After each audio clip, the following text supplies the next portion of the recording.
할렐루야, 예수님의 이름으로 환영합니다. 오늘은 주님의 말씀을 전하고자 합니다. 여러분, 신앙생활을 할 때 많이 지치고 힘들고 쓰러질 때가 많이 있지 않습니까? 그 부분에 대해서 주님의 말씀을 통해서 우리가 어떻게 해야 하는지 살펴보려고 합니다. 마태복음 7장 26절, 27절 말씀을 먼저 보겠습니다. 네, 마태복음 7장 26절에서 27절 말씀입니다. 나의 이 말을 듣고 행하지 아니하는 자는 그 집을 모래 위에 지은 어리석은 사람 같으니리. 비가 내리고 창수가 나고 바람이 불어 그 집에 부딪힘에 무너져 그 집의 무너짐이 심하니라. 우리가 자꾸 넘어지고 신앙생활 하는데 힘든 이유는 우리가 어리석기 때문에 그렇습니다. 어리석기 때문에. 여기 우리 말씀을 보면 어리석은 사람 같으니 비가 내리고 창수가 나고 바람이 불어 그 집에 부딪힘에 무너져 그 무너짐이 심하다고 했습니다. 주님께서 말씀하실 때 이 어리석은 사람이 누구일까요? 나의 이 말을 듣고 행하지 아니하는 사람입니다.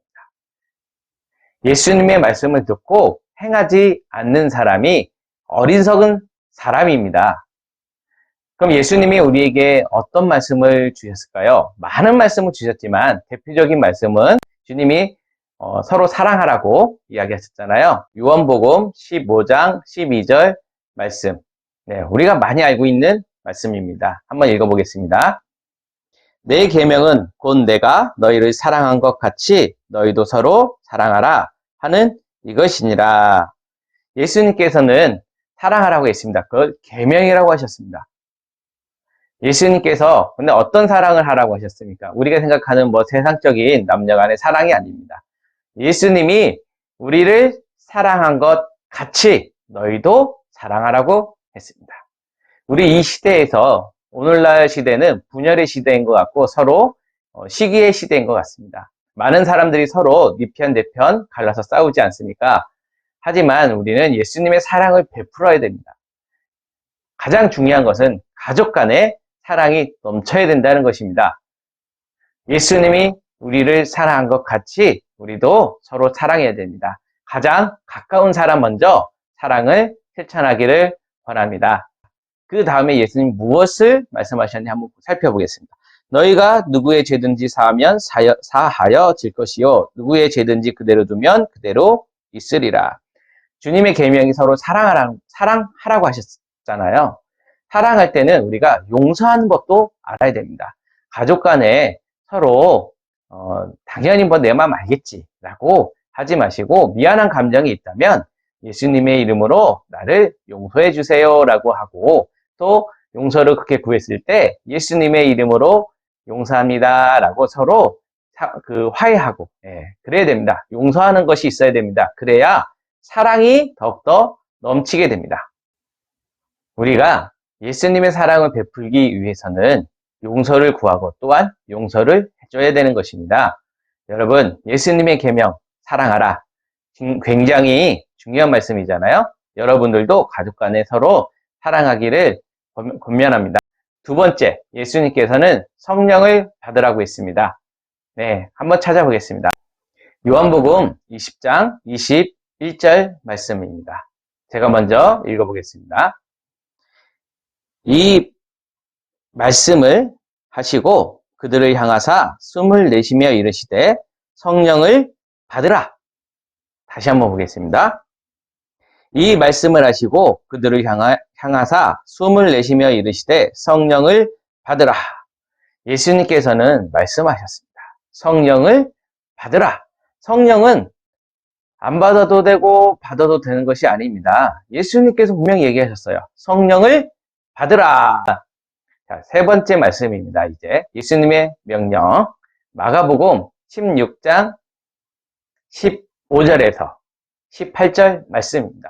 너희는 온 천하에 다니며 만민에게 복음을 전파하라. 믿고 침례를 받는 사람은 구원을 얻을 것이요 믿지 않는 사람은 정죄를 받으리라.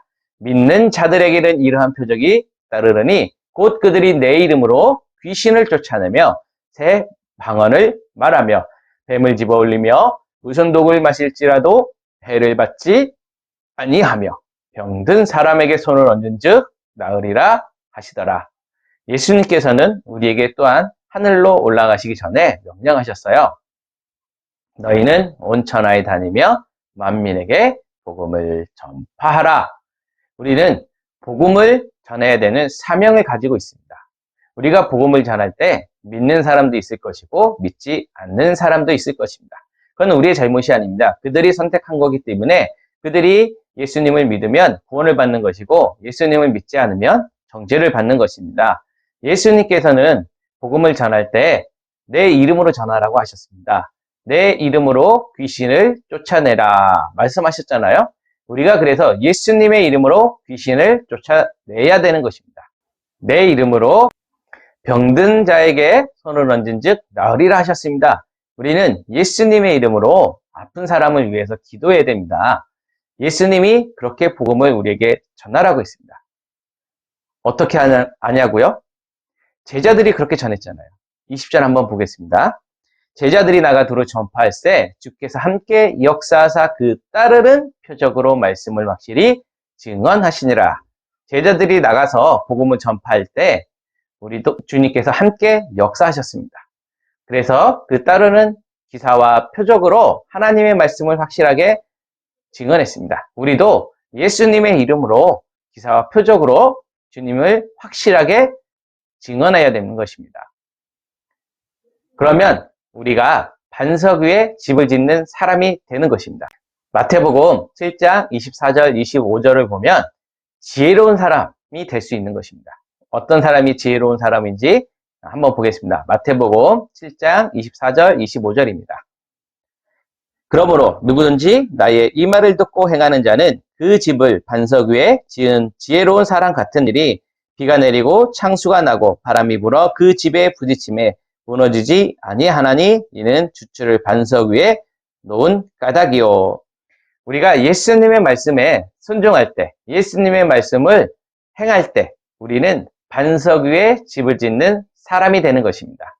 여러분, 예수님의 말씀을 순종할 때 우리는 반석 위에 집을 짓는 사람이 되는 것입니다. 그래서 우리의 믿음이 견고하게 되는 것이고 넘어지지 않고 항상 기쁠 수 있는 것입니다. 여러분들도 예수님의 말씀을 행하는 사람이 되기를 기도합니다.